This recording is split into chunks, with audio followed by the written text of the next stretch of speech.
Muchas gracias por haberme invitado y muchas gracias por recibirme a pesar de que mi disciplina, mi origen, mi conocimiento es tan distinto.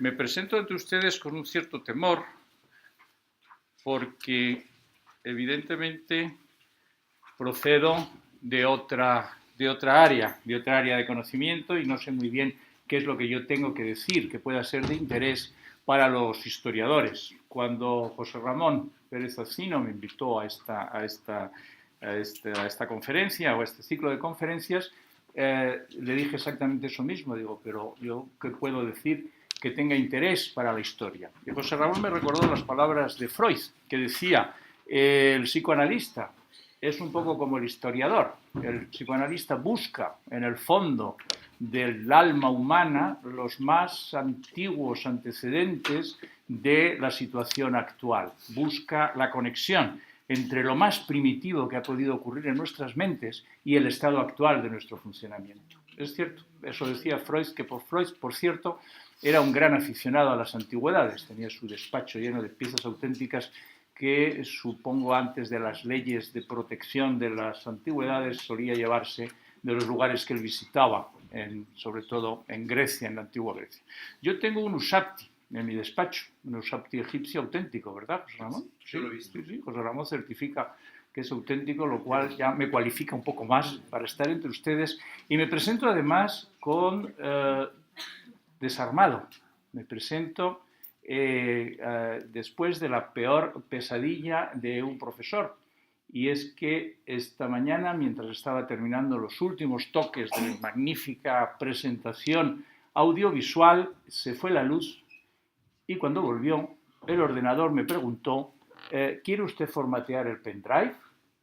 Y dije, no, por favor, no, pero el pendrive estaba absolutamente en blanco. Con lo cual estoy dispuesto a demostrar que 1000 palabras son mejores que una imagen, porque no tengo imágenes, solamente tengo las palabras que me han pedido que diga, que es Eros y el comportamiento humano. Esto nos trae a los principios del psicoanálisis. Todo empezó cuando Freud, que era un señor puritano en la puritana Viena del siglo XIX, dijo que todo tenía origen en la pulsión sexual, que esa era la base de las enfermedades. Esa era la base de las enfermedades y que esa de las enfermedades neuróticas y que esa además era la base del desarrollo humano, que todo empezaba de muy niño, todo empezaba de muy pequeño, que ya los niños pequeños ya tenían sexualidad y tenían instinto sexual y deseos sexuales. Y la sociedad obviamente se escandalizó, pero a Freud por lo visto no le importaba y dijo no, y además esto los griegos lo sabían. Los griegos hacían obras de teatro, hacían grandes representaciones para enseñar al pueblo, para que la gente pudiera aprender cómo hacer frente a los grandes y serios problemas humanos, a los grandes y serios problemas psicológicos. Lo cual, incidentalmente, es una gran diferencia entre los griegos y los romanos, que hacían representaciones para tener al pueblo entretenido y distraído, y parece que los griegos no les importaba tanto el entretenimiento, les importaba más el conocimiento, la sabiduría, el autodescubrimiento. Así todos saben que Freud tomó el nombre de una tragedia griega, tomó el nombre de un héroe, Edipo, para designar una de sus famosas contribuciones, el síndrome. Primero que más dio fama le dio fue el síndrome o complejo de Edipo, complejo realmente histórico desde el punto de vista de cómo influyó esta predestinación. Edipo estaba condenado, mejor dicho, los padres de Edipo recibieron una profecía según la cual el hijo iba a matar a su padre.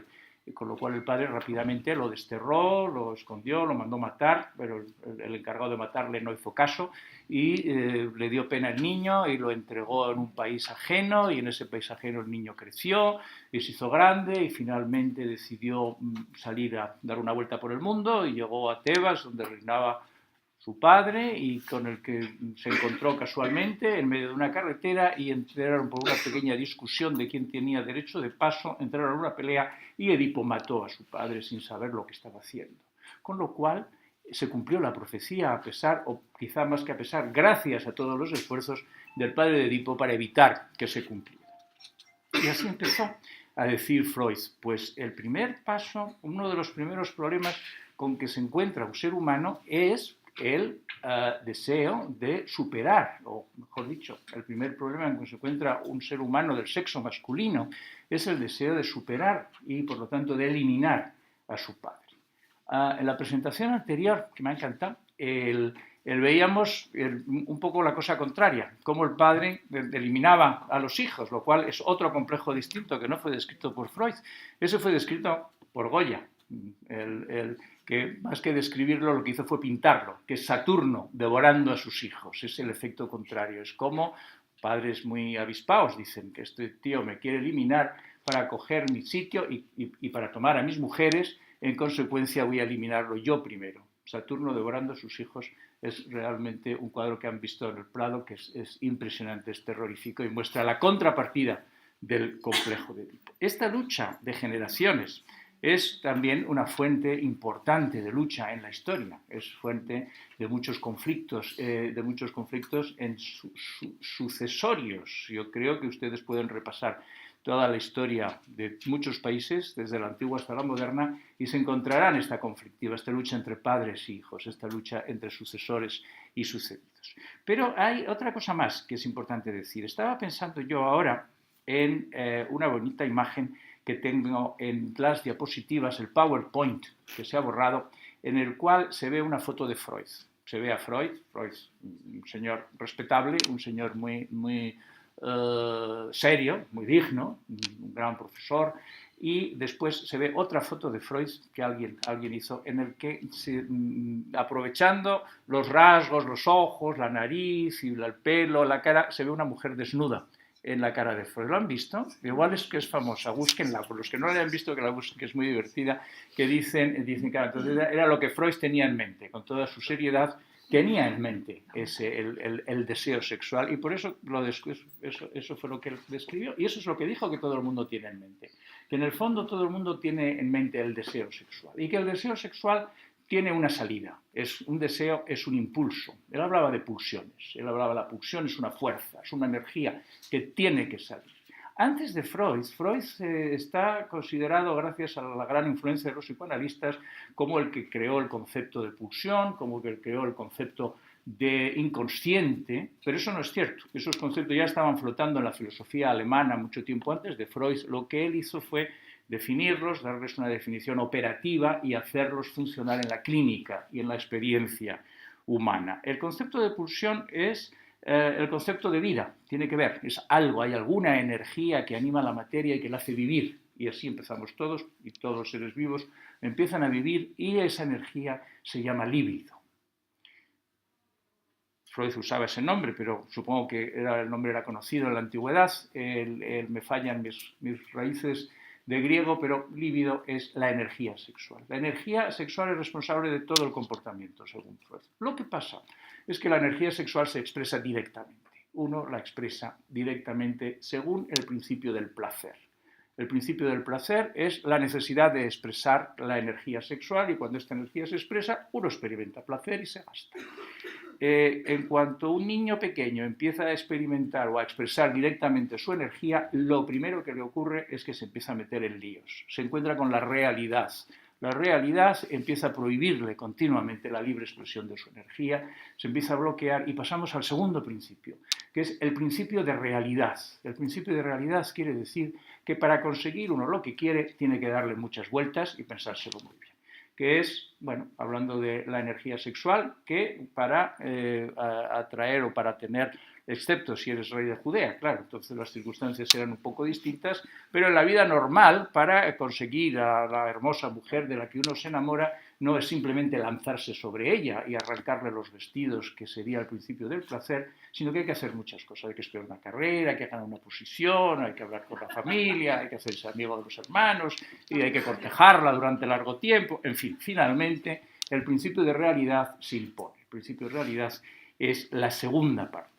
El tercer parte, hay otra parte bonita que Freud apuntó por encima, que es, lo podemos llamar el principio de trascendencia. El principio de trascendencia es la sublimación. A veces el impulso sexual no se puede realizar directamente ni dándole, ni indirectamente dándole muchas vueltas y organizándolo muy bien, pero se puede lo que se dice sublimar, se puede transformar en algo que es por encima de, digamos, de la actuación vulgar. El impulso sexual se puede sublimar pintando cuadros, o se puede sublimar escribiendo libros, o se puede sublimar haciendo haciendo obras, haciendo construcciones arquitectónicas.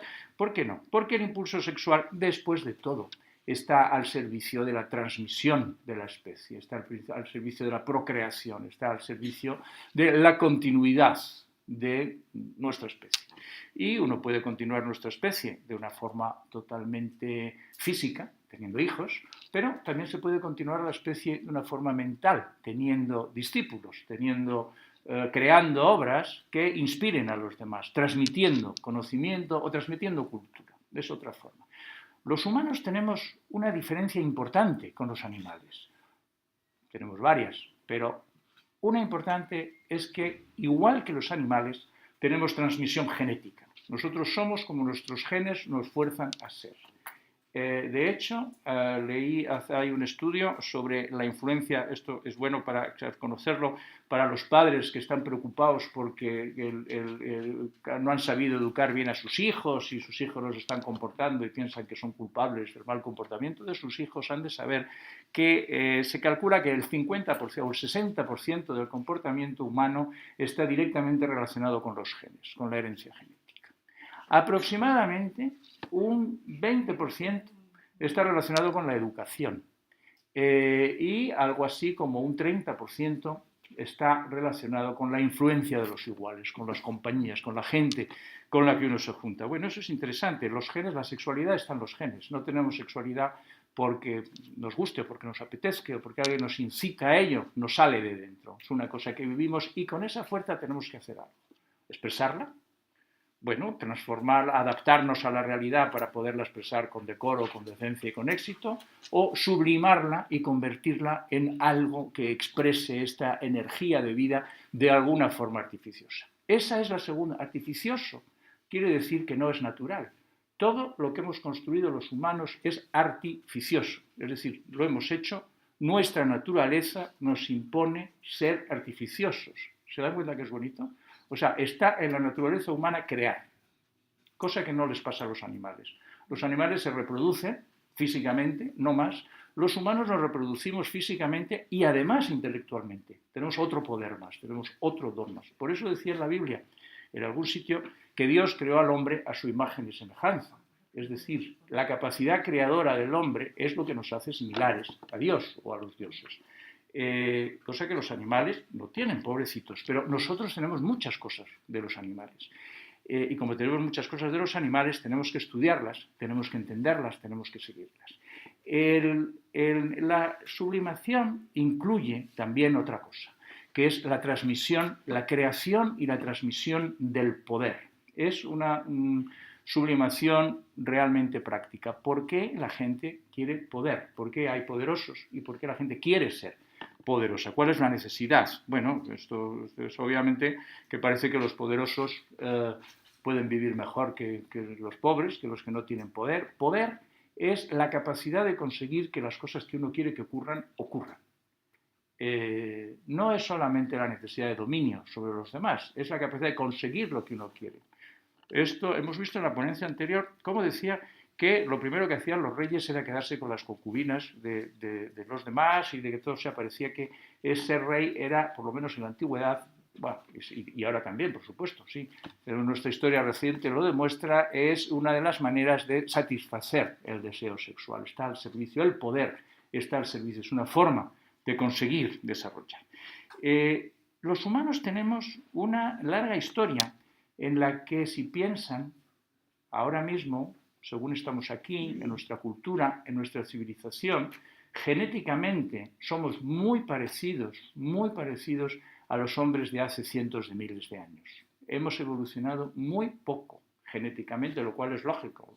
Los lobos de hoy en día realmente son muy parecidos a los lobos de hace medio millón de años. Han evolucionado mucho. No da tiempo, la evolución va muy despacio, hace falta muchísimo tiempo para que los seres cambien. Somos iguales a los hombres muy primitivos y, sin embargo, el medio en el que vivimos es totalmente diferente. Nuestra cultura ha evolucionado mucho más rápidamente que nuestro cuerpo, que nuestros genes.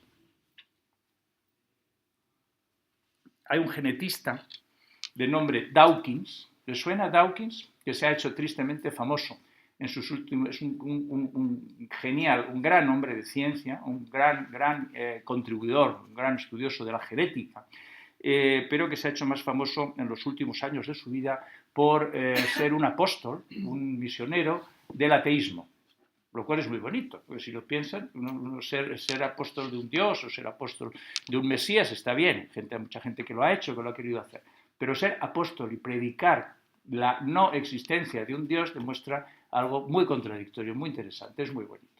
Pero desde el punto de vista de lo que estamos hablando ahora, Dawkins hizo una contribución que también es esencial y no tiene nada que ver con la genética. La contribución de Dawkins es: no hemos podido evolucionar para estar al tanto, para convivir o para estar en el tipo de sociedad en el que vivimos.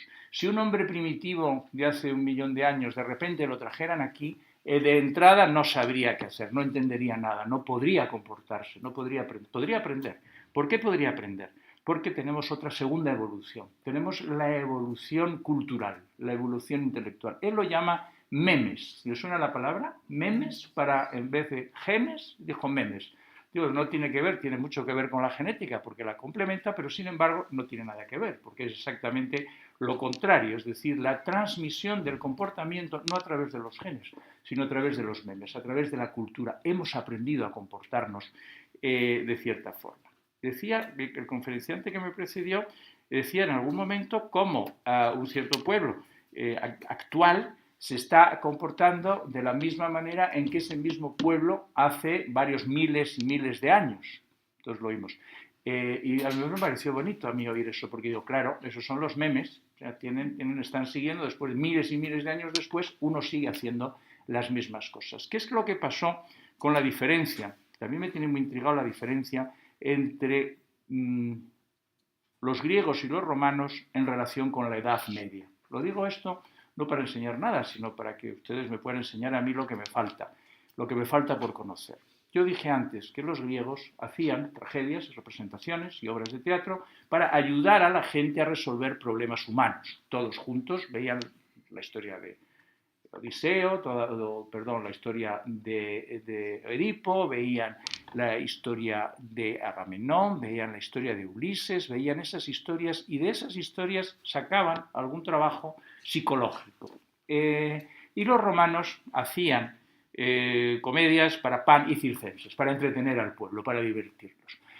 Y la edad medieval, que vino después de la decadencia o de la desaparición del Imperio Romano, se considera como una edad de oscurantismo de la cual se culpa mucho a la Iglesia. Yo quiero aprovechar para preguntar, ya me dirán luego, que pienso yo que eso se debe a que los bárbaros acogieron la cultura de los romanos, obviamente después de cada invasión pues los pueblos más brutos intentan aprovechar lo que pueden de la cultura más refinada del pueblo invadido, que precisamente por ser tan refinados no se pueden defender bien, y cogieron la cultura de los romanos, pero no llegaron para coger la cultura de los griegos, que los romanos habían cogido de los griegos.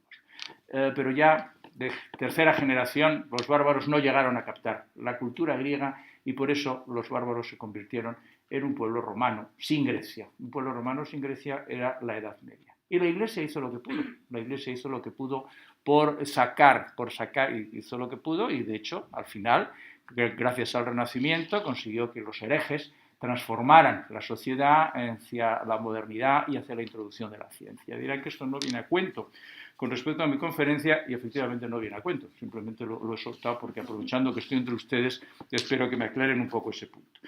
Sigamos con cómo se expresa la pulsión, decíamos. ¿Cómo se expresa esa energía? ¿Cómo se expresa esa energía? Se expresa en uno mismo, ¿Cómo sabemos que tenemos una pulsión? ¿Qué es lo que sentimos? ¿Qué podemos decir?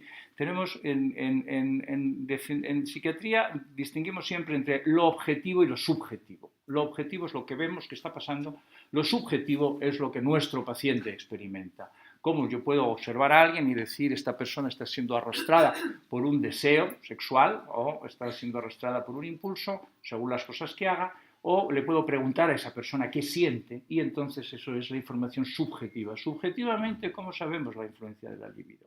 Pues lo sabemos de varias formas. Lo sabemos de una forma corporal. Nuestro cuerpo responde. Tenemos una relación directa de esa energía que se va a través de distintas zonas cerebrales, se va o se concentra en la zona cerebral que regula y que domina el cuerpo. Y sentimos sensaciones. Ay, sentimos ganas de suspirar, presión en el pecho, sentimos vacío en el estómago, sentimos palpitaciones, sentimos zumbido en los oídos. Si nos pusieran un aparato para medir, se podría ver que aumenta la presión arterial, se podría ver que aumentan distintas cosas, se podrían medir las hormonas. Hay una relación corporal, hay una experiencia corporal. Pero no solamente es esa, tenemos otra experiencia. Digamos que el cuerpo, todo lo que la sexualidad exactamente, está regulada por una zona cerebral muy pequeñita, que no la ven en la imagen, pero que está dentro de la cabeza de esa señora y en un sitio que se llama el hipotálamo y que tiene un tamañito algo así como esto. O sea, es como un poco más, al tamaño de un garbanzo aproximadamente.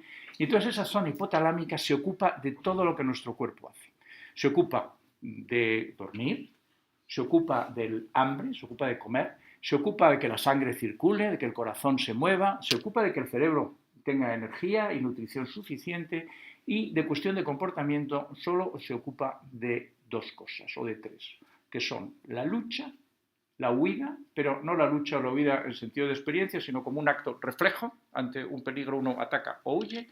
Se ocupan de la sexualidad pura y simple, es decir, del acto sexual sin ninguna otra connotación y ya está. Solamente con un hipotálamo funcionando podríamos tener relaciones sexuales, pero no podríamos tener erotismo, porque hay otra segunda parte del cerebro. El hipotálamo lo tienen los animales, el hipotálamo lo tenemos nosotros y el hipotálamo lo tienen los reptiles, los lagartos, las lagartijas, los dinosaurios de la antigüedad. Todos esos animales tenían un cerebro que era equiparable a nuestro hipotálamo. Lo hemos heredado de ellos. La naturaleza, que es muy sabia, conserva aquellas cosas que funcionan bien, pero las amplifica. Las amplifica y poco a poco fue construyendo un segundo cerebro alrededor del hipotálamo. Un segundo cerebro que lo llamamos el sistema límbico, porque es redondito, tiene forma de limbo, tiene forma redondeada. También lo llamamos el cerebro interno, porque está dentro, está en la parte interior del cerebro, porque después aparece un tercer cerebro que lo recubre y lo esconde. Entonces este cerebro interno procesa lo que los animales procesan. Los animales saben muy bien, los mamíferos saben muy bien. Los mamíferos, una de las razones por las que la mayoría de ellos o todos ellos son animales sociales es porque saben con quién juntarse, saben con quién están seguros, saben de quién apartarse, saben con quién corren peligro, saben lo importante que es tener un buen amigo, un buen compañero, una buena esposa o los mamíferos saben todo eso y saben todo eso gracias a su sistema límbico, que les dice de este sitio tienes que marcharte, con esta persona, con este grupo aquí puedes estar, has perdido a un miembro de la manada importantísimo y todas esas funciones cerebrales nosotros las hemos heredado. Hemos heredado el sistema límbico. Tenemos el sistema límbico, que es una parte de nuestro cerebro, que es como la mejor parte que tienen los animales. Lo mejor que puede hacer un animal, nosotros lo hacemos con una parte del cerebro que está por dentro y que procuramos ignorar y procuramos evitar todo lo posible porque es la sede de los sentimientos. Yo no sé cómo llaman los animales a los sentimientos, pero cuando un animal piensa, está haciendo lo mismo que nosotros hacemos cuando sentimos, cuando tenemos sentimiento. El decir, de este sitio mejor me voy porque me puede pasar algo, nosotros lo llamamos miedo. El decir, he perdido a alguien muy importante, que a quien quería mucho, nosotros lo llamamos tristeza. El decir, esta persona me la tengo que quitar del medio porque me está arruinando la carrera y me está entorpeciendo mi progreso, lo llamamos rabia. Hemos puesto nombres, son sentimientos y procuramos no los usamos demasiado, sinceramente. Conozco mucha gente que desprecia directamente, pretende ignorar y pretende evitar reconocer sus propios sentimientos, y hay mucha gente que sufre horriblemente porque sus sentimientos le molestan y le atormentan, pero debéis saber que es información. Es como los animales han podido crecer, desarrollarse, supervivir durante miles de años. Conquistar la Tierra ha sido gracias a sus sentimientos, porque no tienen otra cosa. Nosotros tenemos otra cosa. Los humanos, los homínidos en general, y ya los hombres muchísimo más que nadie, han desarrollado un tercer cerebro, una tercera capa que recubre el cerebro interno, que recubre el sistema límbico, y esta tercera capa es lo que llamamos propiamente el cerebro, lo que llamamos los hemisferios cerebrales. Es lo que tiene que ver con la capacidad de hablar, es lo que tiene que ver con la capacidad de prever el futuro. Prever el futuro es fundamental. Nosotros siempre que hacemos algo, antes lo hemos pensado. Todo lo que existe, que fijaros, ¿cuántas cosas naturales hay en esta habitación?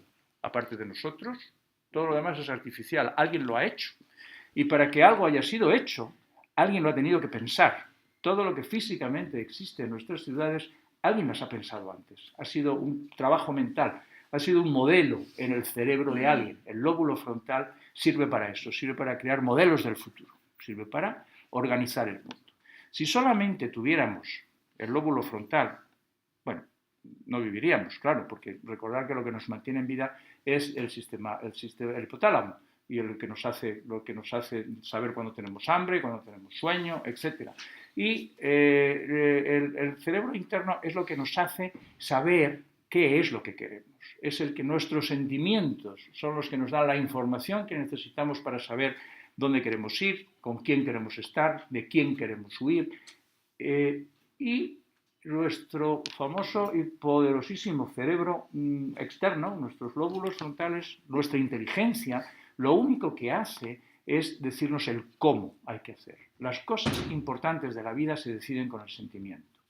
Y después se llevan a cabo, obviamente, con la inteligencia. Tenemos que pensar, hay que pensar y decidir con la inteligencia cómo hacer. Hay un héroe de la mitología griega, o quizás un personaje histórico, que es Odiseo, o Ulises. Ulises es uno de mis mitos favoritos y preferidos. Se podría hacer un análisis de la personalidad de las personas y de las actitudes de la gente ante la vida, preguntándoles cuál es su héroe o su mito favorito, cuál es su mitología favorita. De hecho, hay un test psicológico que se basa en preguntar a las personas cuál es el cuento favorito de cuando era niño. Esto es para la época en que a los niños se les contaba cuentos. Obviamente hoy en día ya no se puede hacer este test. Pero Ulises tenía una gran capacidad intelectual. De hecho, era conocido como el astuto, ¿no? Ulises, ¿cómo era? Hombre hábil en ardides, o rico en recursos, rico en ardides. Sí, era el listo de toda la tropa de invasores griegos. Y Ulises tiene varias historias amorosas muy bonitas. Digo que son bonitas, no tiene ninguna. Es casi todo lo contrario de David. Es un hombre que está continuamente intentando escapar de las diversas mujeres que le asedian y que le acosan, porque solamente tiene la cabeza puesta en su Penélope, a la que intenta volver después de muchos viajes.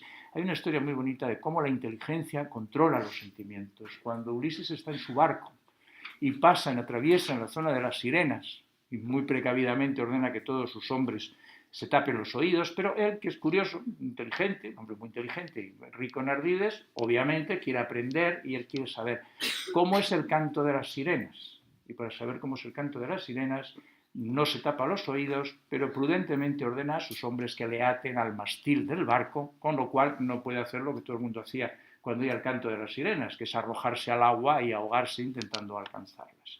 Entonces, esa escena es muy bonita porque muestra cómo la inteligencia puede dominar el poder erótico. Un canto de las sirenas debería ser algo muy erótico, muy seductor. Y además lo usamos en el lenguaje, canto de sirenas, en el sentido de algo muy seductor que responde exactamente al concepto de seducción. Seducción es utilizar la atracción erótico-sexual para inducir a alguien a engaño o a perdición, a diferencia de enamoramiento, que es para lo mismo, pero para otro fin, para un fin más constructivo, más progresivo. Entonces Ulises utiliza su inteligencia, utiliza su lóbulo frontal, utiliza su capacidad de prever el futuro para evitar que sus sentimientos le arrastren a la ruina. Es bonito, a mí esto me gustó mucho. Es decir, este hombre es un hombre previsor que dice, estas seductoras no me van a apartar de mi misión, de mi camino, de mi viaje, no me voy a ahogar.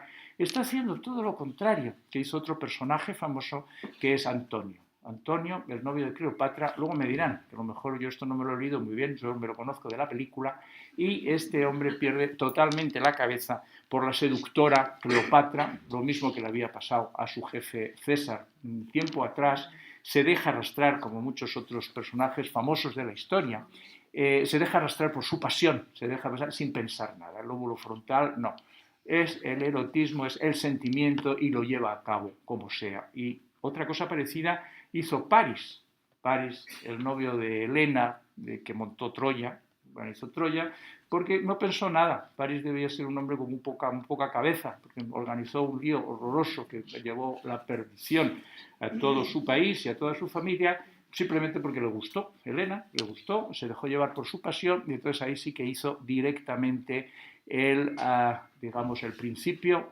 del placer un poco modelado por el principio de realidad. Él tenía claro que se quería llevar a Helena, aunque ardiera Troya, y utilizó su inteligencia para ver cómo llevársela y cómo salir de allí sin que le dieran y todo eso para pequeños detalles tácticos, pero se dejó llevar. Porque unas veces domina el sentimiento y otras veces domina el pensamiento. Porque algunas veces podemos hacer lo que razonablemente sabemos que tenemos que hacer y otras veces nos dejamos arrastrar por nuestros sentimientos, aunque eso nos lleve a la perdición.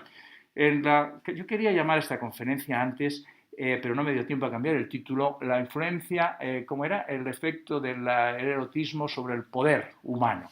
Sobre el poder humano, porque efectivamente el poder y el erotismo tienen mucha relación entre sí. ¿Por qué algunos poderosos se dejan arrastrar? Para ser poderoso, cada vez más, según los seres humanos vamos siendo más educados, más inteligentes y más leídos y más estudiados, para ser poderoso cada vez más hace falta ser inteligente. Aunque algunos se pasan de listos, pero y eso quiere decir que cada vez es necesario saber dominar mejor los sentimientos, hace falta ser menos animal y más intelecto. ¿Por qué cuando empiezan, Ulises es capaz de tomar medidas para que predomine su inteligencia y otros se dejan llevar por los sentimientos? Podemos saber que hay varios criterios. ¿Qué es un criterio? ¿Saben lo que es un criterio? Todo el mundo sabe lo que es un criterio, tienen claramente en mente la idea de lo que es un criterio. Pensamos que sí, pero no sabemos. No sé, bueno, yo pensé eso y tengo una gráfica muy bonita dibujando los distintos conceptos de criterio, pero se lo van a tener que imaginar, porque antes de empezar con el criterio, déjenme decirles una cosa. El cerebro humano está dividido en dos mitades. Casi todo nuestro cuerpo está dividido en dos mitades. Solamente tenemos el corazón, el hígado, son pocos los órganos que son únicos. Generalmente son siempre dobles, lo cual muestra la gran inteligencia de la naturaleza, que no es eficiente. No es, como se dice ahora en todos los nuevos planes de desarrollo industrial y de desarrollo académico y de todo eso buscan cómo es la excelencia, la eficiencia, quiere decir la utilización más oportuna de los recursos, que no se desgaste nada. Pero la naturaleza no piensa así. La naturaleza piensa que hay que tener órganos de sobra, que si te estropea un riñón, pues mira, tienes otro.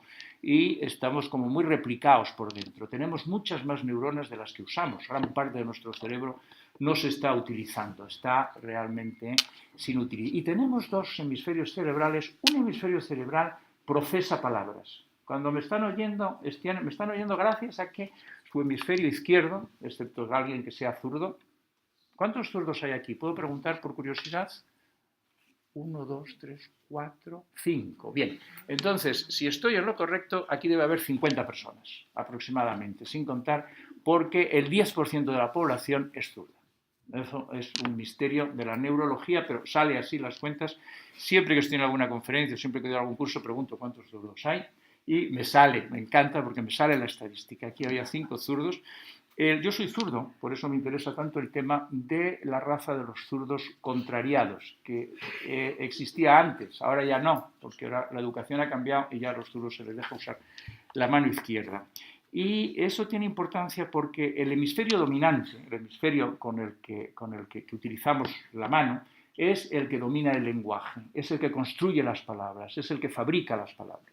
Mientras que el otro hemisferio, que llamamos no dominante porque no es el que maneja la mano, pero domina mucho, manda mucho el hemisferio no dominante, suele ser el hemisferio derecho. El hemisferio derecho proyecta o procesa las imágenes, procesa las experiencias gestálticas, las experiencias globales. Según me están ustedes oyendo, están con su hemisferio izquierdo procesando, entendiendo lo que quiero decir, y con su hemisferio derecho están, sin darse cuenta, construyendo imágenes. Están construyendo imágenes, están rebuscando y están encontrando imágenes que se relacionan con cosas que saben o con cosas. Esa es la gran superioridad de la lectura sobre los métodos audiovisuales. Yo a mis hijos procuro convencerles para que lean y no estén mucho tiempo en el ordenador con lo audiovisual, porque cuando uno lee, uno imagina y uno ve y es tu propia creación. La imagen de Ulises que yo tengo es probablemente diferente. Toda la gente que ha leído la Odisea, todo el que ha leído Homero, tiene una imagen de Ulises distinta.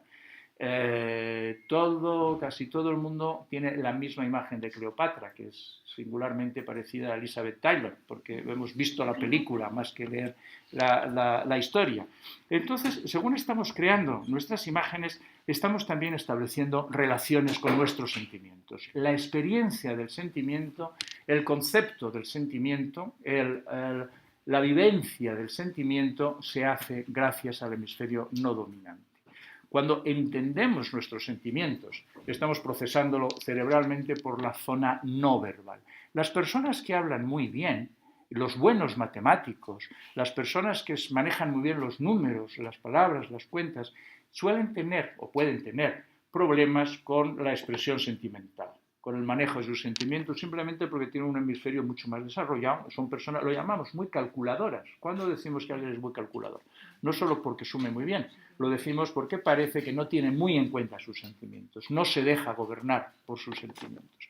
Tenemos una primera cosa, hay una diferencia cerebral, hay un predominio cerebral. Hay personas que tienen más tendencia a trabajar con el hemisferio derecho, utilizan, por ejemplo, profesionalmente, los pintores, claro, las formas, los colores, los poetas.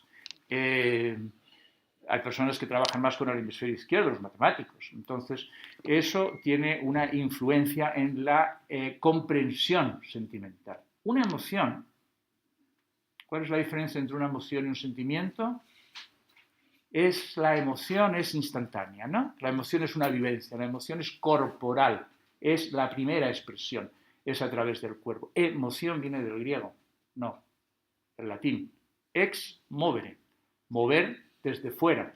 La impresión que tenían los antiguos cuando cuando una emoción se apoderaba sobre ellos era que alguna fuerza les estaba moviendo, que un dios había tomado posesión de ellos, yo vi una película, hay una serie de televisión que se llama Roma, en la que hay uno de los protagonistas se enamora perdidamente de una esclava, pero finalmente resulta que la esclava estaba casada con otro esclavo y entonces él va a coger otro esclavo y lo mata. ¿Vieron esa serie de Roma? Y entonces el dueño del esclavo le dice, ¿pero qué has hecho? ¿Cómo has matado a un esclavo? Esto vale dinero, ¿cómo has sido capaz? Y el buen hombre, como explicación, dice, no sé, me salió, algo se apoderó de mí. Le faltaba haber dicho, Marte se apoderó de mí, o algo parecido. Vivían las emociones como algo que te mueve desde fuera, una experiencia que te mueve, que te arrastra, que te hace obrar. Esa es una salida de la emoción, a través de la acción, a través del comportamiento más simple y más directo. Pero hay otra salida de la emoción, que es cuando pasa por el sistema límbico, cuando recorre todos los canales y todos los contactos cerebrales del hemisferio derecho y entonces se convierte en sentimiento. Como su nombre indica, sentimiento es una emoción sentida. Sentida quiere decir procesada, quiere decir experimentada. No es una chispa que te arrebata y que te obliga a hacer alguna cosa, no. Es una chispa que se queda dentro y que sigue un recorrido y que tiene unas conexiones y que se va elaborando y que finalmente acaba convirtiéndose en información, acaba convirtiéndose en un proceso cerebral superior. Acaba convirtiéndose en un pensamiento. podemos dominar y podemos utilizar nuestras emociones siempre y cuando las procesemos y las transformemos en sentimientos, siempre y cuando neurológicamente les demos tiempo de recorrer bien el sistema límbico y les demos tiempo de recorrer bien el hemisferio derecho, es decir, el hemisferio que siente, y entonces podemos muy sentidamente saber qué información nos están dando nuestras emociones y nuestros sentimientos. Si le dejamos recorrer el hemisferio izquierdo, el hemisferio de las palabras, no nos sirven las emociones para nada, eso no son sentimientos. Cuando la gente dice, yo quiero entender mis sentimientos, digo, un momento, vamos a ver, un sentimiento no se puede entender, porque por definición es irracional, o mejor es prerracional. Todavía el entendimiento es función de la razón, y la razón es función de los hemisferios superiores del cerebro, y no podemos entender un sentimiento, no se puede entender. Mejor dicho, no podemos entender una emoción, no es accesible al razonamiento, las emociones son irracionales, lo decimos claramente. Entonces tenemos que transformar el sentimiento, la emoción en sentimiento. El sentimiento sí es accesible al razonamiento. La información que se gana después de haber sentido durante largo tiempo una emoción, esa información es útil, es procesable, es informable. La emoción que no se procesa no sirve de nada y el hemisferio izquierdo lo que hace es buscar razones para justificar la emoción, buscar razones para justificar lo que uno hace dejándose arrastrar por las emociones, buscar razones por las cuales no debería yo sentir. ¿Nunca habéis dicho o habéis oído a alguien decir, es que yo no debería sentirme así? Como si tuviéramos algún poder para decidir lo que podemos sentir o lo que no podemos sentir. Quiero decir, es como decir que tenemos es como decir, mi corazón no debería latir tan deprisa, ni debería latir tan despacio, como si tuviéramos algún poder para organizar el funcionamiento de nuestro cuerpo. No tenemos ningún poder para organizar el funcionamiento de nuestras emociones, pero sí tenemos poder para procesarlas, tenemos poder para sentirlas, tenemos poder para darnos cuenta de la vivencia de la emoción y convertirla en sentimiento. Muy bien, pues ahora ya les puedo decir que es un criterio. Un criterio es el procedimiento que usamos para saber cuál es la verdad. Y saber la verdad es muy importante porque es el procedimiento que usamos para saber cómo actuar. Tener criterio quiere decir que uno sabe cómo actuar. Y tenemos varios criterios. Tenemos un criterio que es el criterio puramente corporal, el criterio físico. Tenemos un criterio que yo tengo sed y bebo. Y sé que tengo que beber, y sé que está bien que lo haga, mi cuerpo me lo dice, mi hipotálamo me está diciendo, se te está bajando la hidratación, tienes que beber. Bien, es el criterio corporal. El criterio corporal me da informaciones y yo sigo el criterio corporal. Mi cuerpo me dice lo que tengo que hacer. Tenemos otro segundo criterio, que es el criterio sentimental. El criterio sentimental es lo que mi sentimiento me dice. Mi sentimiento me dice que tengo que buscarme la afiliación con ciertas personas porque tengo un sentimiento de afinidad, tengo un sentimiento de aproximación. Mi sentimiento me dice que tengo que evitar alejarme de ciertos lugares porque se me produce un sentimiento de rechazo. Mi sentimiento me da una información y ese es el criterio que yo sigo. Yo sigo el criterio de que Ramón me cae muy bien y tengo un sentimiento de afecto hacia él y quiero que seamos amigos y es un criterio sentimental. Es el criterio que se sigue en la amistad, os diré. Es el criterio cuando nosotros decimos que tenemos un buen amigo, estamos diciendo que nos une a esa persona un lazo de amistad, nos une un lazo afectivo, nos hace un lazo sentimental. Tenemos el tercer criterio. El tercer criterio es el racional. Racional quiere decir que lo procesamos con los hemisferios cerebrales finales, con la parte más alta, con la inteligencia. Racionalmente tenemos criterio de que es mejor estudiar geografía que matemáticas. Porque la geografía tiene muchas más salidas en el mundo empresarial que las matemáticas. Bueno, no sé si es verdad, pues los criterios pueden ser equivocados, pero cuando razonamos y decimos quiero ser amigo de esta persona porque es el decano y entonces me puede ayudar a promocionarme y entonces eso es racional, ese es un criterio racional. Tenemos el criterio corporal, el criterio sentimental, el criterio racional y como humanos que somos tenemos el criterio de lo que nos dicen que hay que hacer.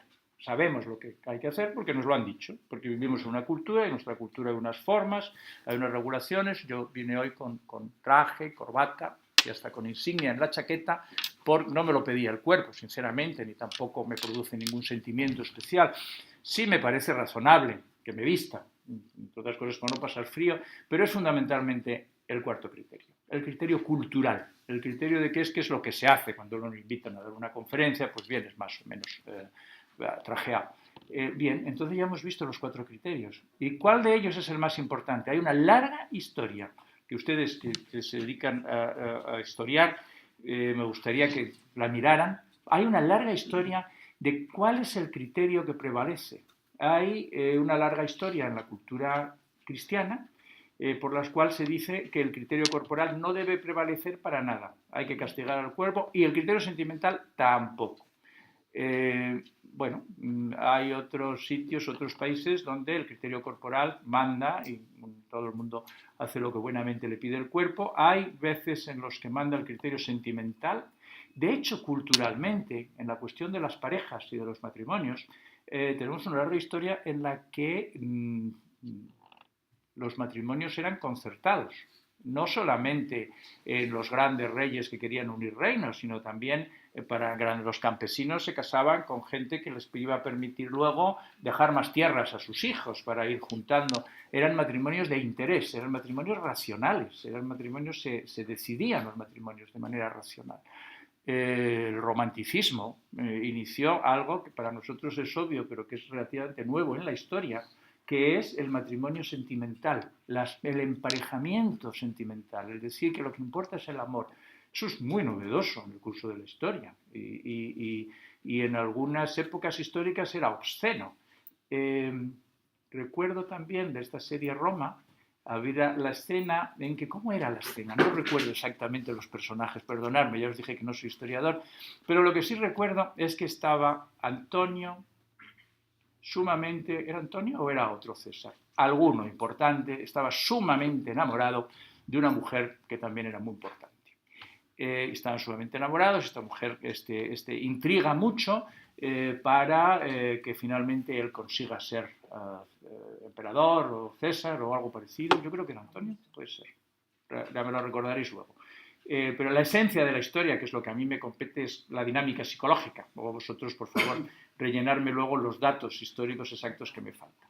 Entonces resulta que institucionalmente este hombre tenía que casarse con la hija del César anterior o algo parecido, que era con quien tenía que casarse para que las cosas fueran racionales, decentes, para encajar en el organigrama del imperio. Y la mujer que le amaba le dice, pero ¿cómo? No, tenemos que casar nosotros, nos amamos. Todo el pueblo lo sabe, y dice, precisamente por eso. O sea, como todo el pueblo sabe de nuestro amor, van a concluir que somos como animales, que no respetamos las leyes, no respetamos la cultura, y la cultura exige que yo, el emperador, me case con la hija del emperador, o había alguna razón política por la cual tendrían que hacer ese casamiento. Y así fue. ¿Quién fue? ¿Ya os suena algo? ¿Algún romano fue? Bueno, Augusto podría ser. Pudo ser Augusto, sí, pudo ser Augusto. ¿Cómo era? ¿Livia? Livia era segunda, con la que al final acabó, que era la que estaba abandonada, pero tuvo anteriormente otras. Eso es. Bien, pero gracias. Pueden ser muchos, luego me lo decís. Sí, bueno, luego me lo dais porque lo quiero completar. Estaba en el tema del por qué un criterio debe prevalecer sobre otro. Y hay modas. Estábamos hablando de cómo eso cambió. Ahora mismo tenemos un ejemplo reciente de un rey de España, además, que se casó por amor, en un casamiento totalmente contrario a la cultura monárquica de toda la historia. De hecho, este mismo rey tuvo otra novia, de la que también estaba muy enamorado hace tiempo, y de la que le alejaron y le dijeron, mira, no puede ser, chico, porque esta no es noble, no puedes casarte con ella, no es posible. Algo pasó, yo creo que en la evolución cultural, por la cual esas transgresiones ya se pueden hacer. Se pueden hacer porque el principio del amor romántico, bueno, tiene tanto poder, y el principio de que yo me voy con quien quiero, y la pérdida de poder del criterio cultural es tan grande. De hecho, muy poca gente se casa hoy en día, a menos que tengan alguna razón legal para ello. Es muy frecuente que las parejas sólidas y parejas muy buenas que no respetan, no siguen el proceso legal. El criterio cultural parece que ha perdido importancia. Por eso los reyes pueden casarse con plebeyas, cosa que no podrían haber hecho en la antigüedad. ¿Cuál criterio es el más importante? ¿Cuál criterio tenemos que seguir? ¿El criterio cultural y uno hace todo lo que le mandan, uno sigue todas las órdenes de todas las costumbres, o el criterio racional y pensamos, razonamos y decidimos muy fríamente qué es lo que tenemos que hacer, o el criterio sentimental, nos dejamos llevar por nuestros sentimientos, por nuestras motivaciones profundas, o el criterio corporal, y hacemos lo que nos sale, con perdón, de donde nos salga. Hay opciones para todo, hay elección. ¿Alguien tiene alguna idea? Yo le di vueltas, digo, ¿cuándo será? ¿Cómo se hace? Hay otro criterio, está el quinto criterio. El quinto criterio, se me ocurrió a mí el quinto criterio y estoy escribiendo un trabajo sobre el quinto criterio. ¿Por qué os suena?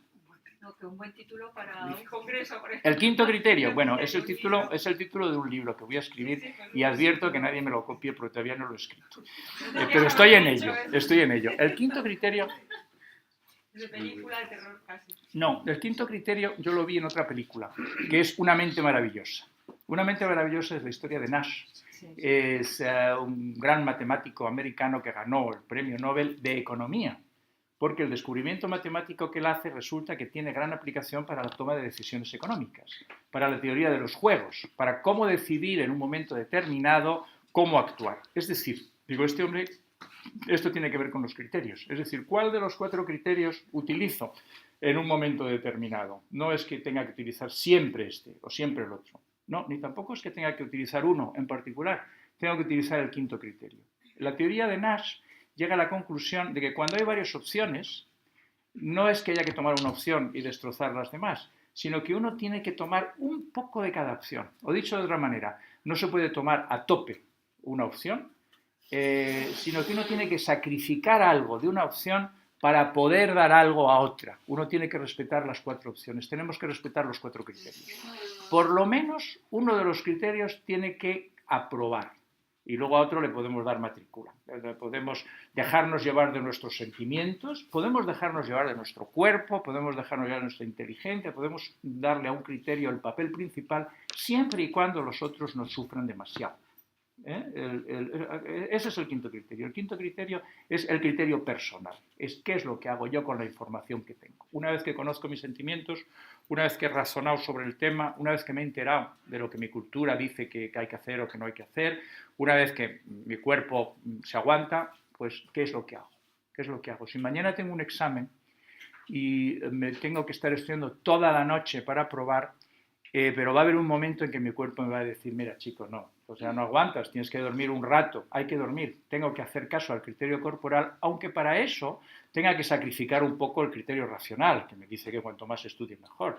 Claro, si en vez de estudiar otra carrera uno estudiara medicina, sabría que el criterio racional es que hay que dormir antes de un examen, porque mientras uno está dormido se consolidan las memorias, se recuerdan mejor las cosas y que la diferencia más importante entre sacar una buena nota o sacar una mala nota es lo tranquilo, lo sereno y lo creativo que estás el día del examen. Bueno, eso es conocimiento, sería una decisión racional, pero hay que respetar los 4 criterios. Ese es el quinto criterio. Entonces, ¿qué es lo que hace un hombre poderoso o una mujer poderosa? ¿Qué es lo que hace alguien que tiene poder? ¿Qué es lo que hace alguien que tiene un comportamiento idóneo? Si hablamos del poder, pues sería un poderoso, pues podríamos hablar en cualquier otro terreno de la vida, cualquier otro terreno de la realidad. ¿Qué es lo que hace? Lo que hace es utilizar su quinto criterio. Es procesar muy bien sus sentimientos, no dejarse llevar por ellos, sino sentirlos y tenerlos hasta que ya dejan de moverle desde fuera. Sabemos que una emoción se ha convertido en sentimiento cuando ya no te obliga. Las emociones obligan, los sentimientos no. Los sentimientos son información, yo sé lo que siento, lo puedo expresar o no expresar, lo puedo expresar de una manera o de otra. He pensado y he razonado sobre el tema, me he enterado de qué es lo que se hace, me he informado y he aprendido y sé qué es lo que la cultura dice, mi cuerpo está razonablemente nutrido, descansado, alimentado, etc. Y entonces con todos esos datos pongo en marcha mi quinto criterio. ¿Qué es lo que hay que hacer? Esa es una persona que tiene poder, entendiendo por poder el que las cosas salgan como uno quiere que salgan.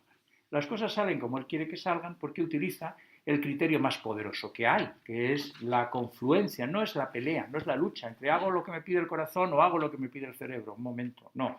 Llego a un compromiso entre mi corazón y mi cerebro, mis órganos genitales y mi cuerpo, y lo que se lleva y lo que se estila y lo que la cultura hace.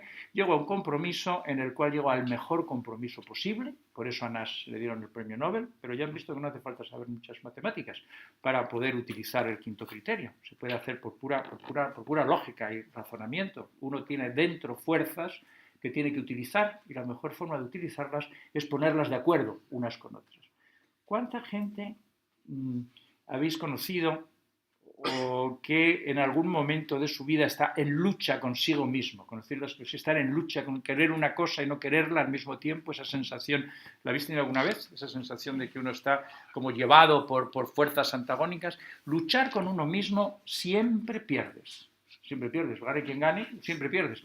La única forma es llegar a un buen acuerdo, a un buen entendimiento, es llegar a la paz contigo mismo. Llegar, de todas formas, eres único, indivisible, y tienes que poner todos tus diferentes elementos de acuerdo. Por eso los 4 criterios se juntan en el quinto criterio. Hay un hombre que a mí me fascinó históricamente, que es Clinton. Clinton tenía un hombre que tenía al tope su criterio racional, un hombre muy inteligente, muy capaz, y de vez en cuando se le escapaba el criterio corporal. Claramente se le escapaba.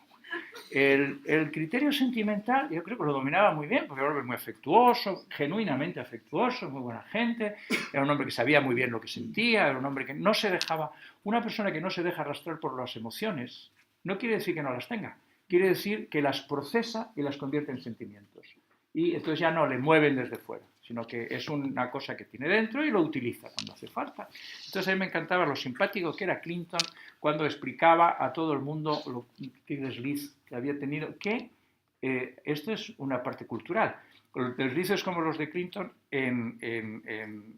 Clinton tuvo mucha suerte, pudo terminar su presidencia y se despidió bien y siguió siendo querido, aceptado y bien tratado por los americanos, todo gracias a su gran humanidad, simpatía, podríamos decir. Y le vi una entrevista que le hicieron en sus últimos meses en la Casa Blanca, le estaban entrevistando en la Casa Blanca en distintos sitios, distintas cosas, el hombre sin decir nada directamente se estaba como explicando y llega a un momento una máquina de estas de comprar Coca-Colas y cosas, entonces Clinton, para demostrar lo campechano que es, saca una moneda, la echa en la máquina, y entonces la máquina hace clink, clac, se atasca y no sale la Coca-Cola. Entonces Clinton se vuelve, sonríe a la cámara y dice, ven qué mala suerte tengo. Entonces un hombre supo utilizar las cosas también, que no le pasó lo que hubiera pasado a cualquier otro político americano, cosa que no ocurre en otros países, cosa que no ocurre en Italia, por ejemplo. Piensen en Berlusconi. Berlusconi durante mucho tiempo, pero la gente incluso le votaban más. Era la cultura. Hay cosas que en una cultura, el criterio cultural las prohíbe totalmente, en otra cultura las acepta y las tolera. Pero a Clinton se le fue de las manos el criterio corporal. No lo pudo procesar lo suficientemente bien en aquel momento. Había otro político americano muy interesante que era Kissinger. ¿Se acuerdan de Kissinger? De hace mucho tiempo, es que fue secretario de Estado, ¿con quién? ¿Con Kennedy? No, con Nixon. Con Nixon y con alguien más, ¿no? Bueno, entonces Kissinger decía, se casó en algún momento con una mujer que recuerdan que era Nancy Kissinger, una rubia, alta, guapa, bonitas formas, muy bien, una chica estaba muy bien, y decía Kissinger, en algún momento decía que el poder es un gran afrodisíaco. No sé si la frase es suya o la tomó de algún sitio, porque es una cosa tan bonita que debe ser una frase antigua, debería ser una frase antigua, seguro que la dijo alguien antes. El poder es un gran afrodisíaco. Pero si pensamos, dice, el poder es un gran afrodisíaco, ¿exactamente para quién? O sea, ¿para Kissinger o para Nancy? Era que uno dice, ¿cómo este hombre tan feo se ha podido llevar a esta mujer tan espectacular? ¿Porque era muy poderoso? No sé. Eso tiene que ver con la genética. Eso tiene que ver también con el hecho de que genéticamente, es decir, en nuestros antepasados más prehistóricos, era muy importante que la mujer estuviera protegido por un hombre fuerte. porque en aquella época ser fuerte significaba ser fuerte, musculoso y bien adiestrado en el manejo de las armas, porque tenía que estar muchos meses encinta y después tenía que estar cuidando a los niños pequeños. Nuestra cultura ha evolucionado enormemente y hoy en día esas razones de la mujer primitiva ya no existen, pero nuestros cuerpos no han evolucionado, no son nuestros cuerpos, nuestros cerebros no han evolucionado a la par. Y entonces actualmente sigue existiendo el mismo criterio, o sea, sigue existiendo el mismo criterio entre las mujeres de que el marido, que deben tener un esposo que sea fuerte, que sea listo, depende ya del criterio de fuerte, que ya vamos por fuerte, que sea musculoso, ya no tiene tanta importancia, ya no hay tantas guerras, tanto eso, que sea listo, que sea rico, que sea poderoso, que sea tal. El poder es un afrodisíaco para las mujeres, es una hipótesis. Lo digo así porque sí, ustedes lo mirarán en sus estudios históricos a ver si ha funcionado así, a ver si las mujeres han sido tradicionalmente atraídas hacia los hombres poderosos y lo podemos estudiar también bioquímicamente. Podemos estudiar también bioquímicamente porque la atracción sexual se acompaña de un efecto, de una secreción, de una producción hormonal.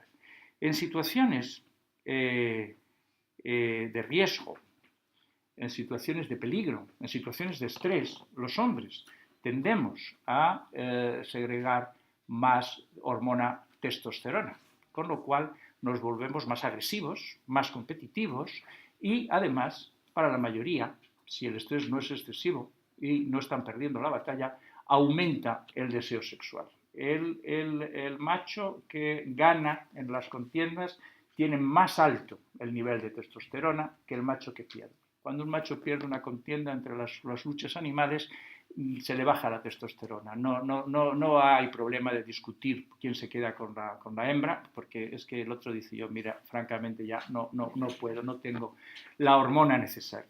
Eso está estudiado en muchas especies sexuales. Es posible que pase también en la especie, bueno, como que es posible, seguro que pase también en la especie humana. Pero esos factores biológicos que siguen actuando, porque no hemos evolucionado, ya culturalmente entran en dificultad, ya entran en oposición. Vivimos en una continua situación en que nos encontramos situaciones culturales que no en las cuales nuestros genes, nuestros instintos, decimos, es decir, instintos son la expresión de nuestra estructura genética, de la formación preprogramada de nuestro cerebro, las acciones, los actos, los comportamientos preprogramados al nacer ya no son eficaces, ya no son útiles, son como recuerdos, son como registros. Pero sí tienes razón que el poder sea afrodisíaco, como decía Kissinger, lo cual es una razón más para que los hombres quieran alcanzar, quieran conseguir el poder.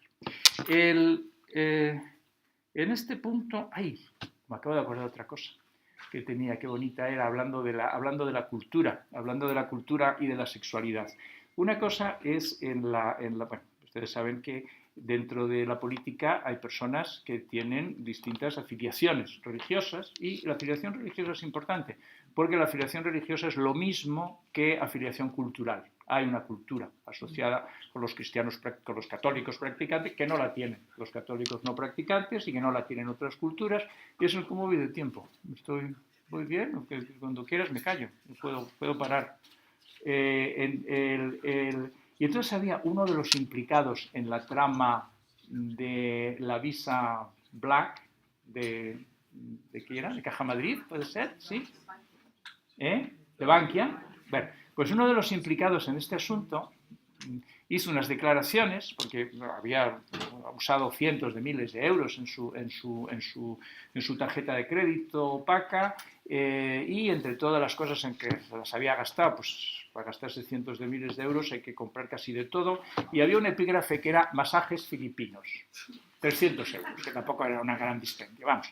Y entonces el hombre se tomó grandes molestias para hablar con los comentadores de televisión y con los medios de comunicación para explicarles, uno, que esos masajes filipinos no se los habían dado a él, sino a su hija. Dos, que la hija tenía una enfermedad muscular por la cual, diagnosticada y recetada, le habían indicado como tratamiento los masajes, claro, está muy bien. Entonces, uno dice, bueno, vamos, ¿qué cultura tiene esta persona? O sea, ¿cuál es el criterio que le lleva a defender este punto. Obviamente es el concepto de transgresión sexual, porque todo el mundo cuando hablamos de masajes filipinos tenemos nuestro sistema de imágenes empieza a trabajar y se nos ocurren cosas un tanto escabrosas y eróticas. Voy a terminar enseguida, porque no quiero cansarles en exceso, pero antes tengo que recordar una cosa. Luego hablamos más de detalles, me cuentan las preguntas que les he hecho y me hacen las preguntas que quieran, pero quería decir una cosa que no ha quedado clara todavía. ¿Cuál es la diferencia entre sexo y erotismo? Empecé a decirlo. El sexo es hipotalámico. Un animal descerebrado tiene sexo. Un hombre descerebrado, si pudiera moverse, solamente con que esté vivo y tenga con el electroencefalografo plano que le funcione el hipotálamo, puede tener relaciones sexuales. Es una función del cuerpo. El erotismo es una función de los hemisferios superiores. El erotismo es una función del sentimiento. El erotismo es una función del sistema límbico, del cerebro interno. El erotismo es la vivencia subjetiva de la sexualidad. Es lo que hacemos con ello y puede tener todos los niveles. Puede tener todos los niveles desde la pornografía más pura y dura hasta